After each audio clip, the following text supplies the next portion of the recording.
Alright guys, let's continue further with the classification of the epithelium. So before discussing the classification of the epithelium, we need to understand some of the following terms. That is, if there is single layer of cells, if any epithelium has single layers of cell, then that is called simple epithelium. If two or more layers of cell is present in the epithelium, then it is called stratified epithelium. If the epithelium has single layer, but the appearance is stratified, that it is looking like a multicellular layer epithelium, then it is called pseudo-stratified epithelium. So we have simple epithelium which has single layer of cell, we have stratified epithelium which has two or more layer of cells, and we have pseudo-stratified epithelium which is single layer of cell, but it appears as multi layers. So let's talk about the classification of the epithelial tissue. So epithelial tissue is divided into two types. The first is unilayered or simple epithelium, and the other is multi-layered or the compound epithelium. Let's talk about unilayered or the simple epithelium. It is further divided into three types. That is simple squamous epithelium, cuboidal epithelium, and columnar epithelium. The columnar is further divided into two types, that is simple columnar and ciliated columnar epithelium. Let's talk about the compound epithelium or the multi-layered epithelium. It is divided into three types, that is stratified epithelium, transitional epithelium, and pseudo-stratified epithelium. The stratified is further classified into stratified squamous epithelium, stratified cuboidal epithelium, and stratified columnar epithelium. The stratified squamous epithelium is further divided into two types, that is stratified squamous non-keratinized epithelium and stratified squamous keratinized epithelium. Let's move to simple epithelium. As you know, simple epithelium is made up of only single layer of cells. Examples of simple epithelium is simple squamous epithelium that we have discussed earlier, simple cuboidal epithelium, and simple columnar epithelium. So these are the three further classification of the simple epithelium. Let's talk about simple squamous epithelium. So as we know, it is single layer of flattened cells. So the cells are flat. Cytoplasm forms thin layer. Nuclei produce bulging of cell surface. Cell's height is less than cell's width. That's why they are flat. Cells have polygonal outlines. So let's understand these points with the help of the following diagram. So single layer of flattened cell, as we can see that the cells are single layer, that's why they are simple epithelium. Also, cytoplasm form thin layer. So here the cells cytoplasm forming thin layers. And the next is nuclei produce bulging of cell surface. So if you see the nuclei or the nucleus of the epithelium, so they are bulging, forming the bulging surface of the cell. Cell's height is less than cell's width. That's why they are flat. And the next is cell have polygonal outlines. So as you can see from the diagram that they have polygonal outlines. They are near about polygonal in shape. So let's move further. Let's talk about their function.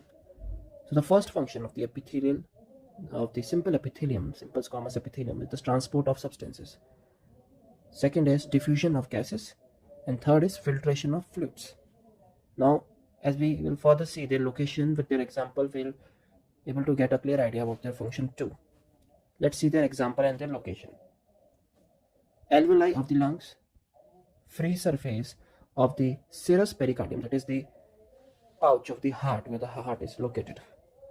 Pleura of the lungs, peritoneum, inside of the heart, that is the endocardium, and inside blood and lymph vessels, that is the endothelium.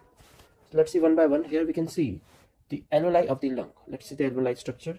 So this is the alveoli, and we can see the simple squamous epithelium here lining the alveoli for the exchange of gases, that is giving oxygen and giving out a carbon dioxide from the blood vessels.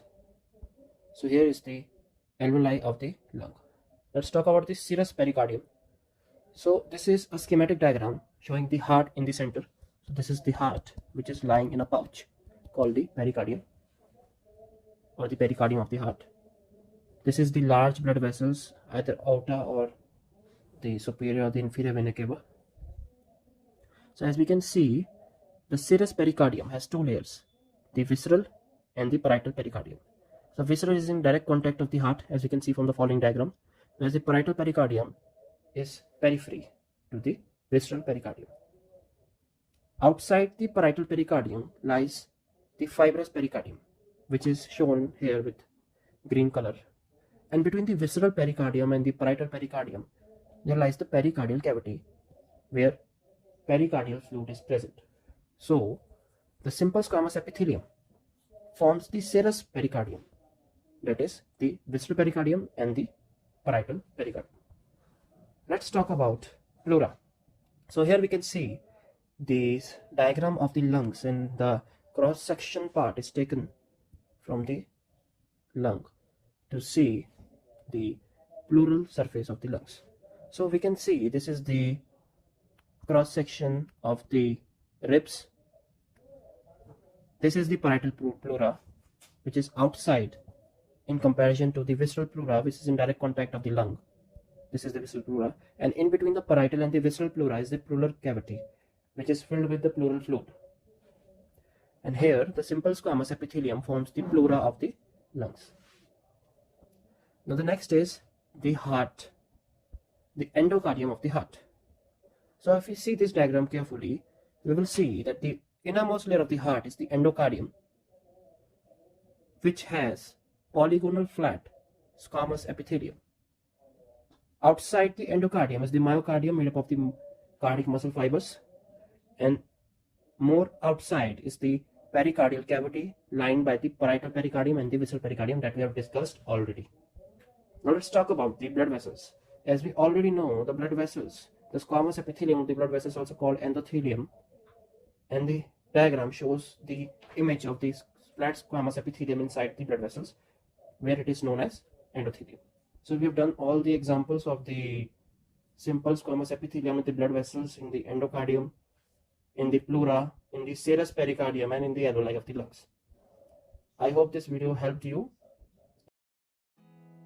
There's not much to do.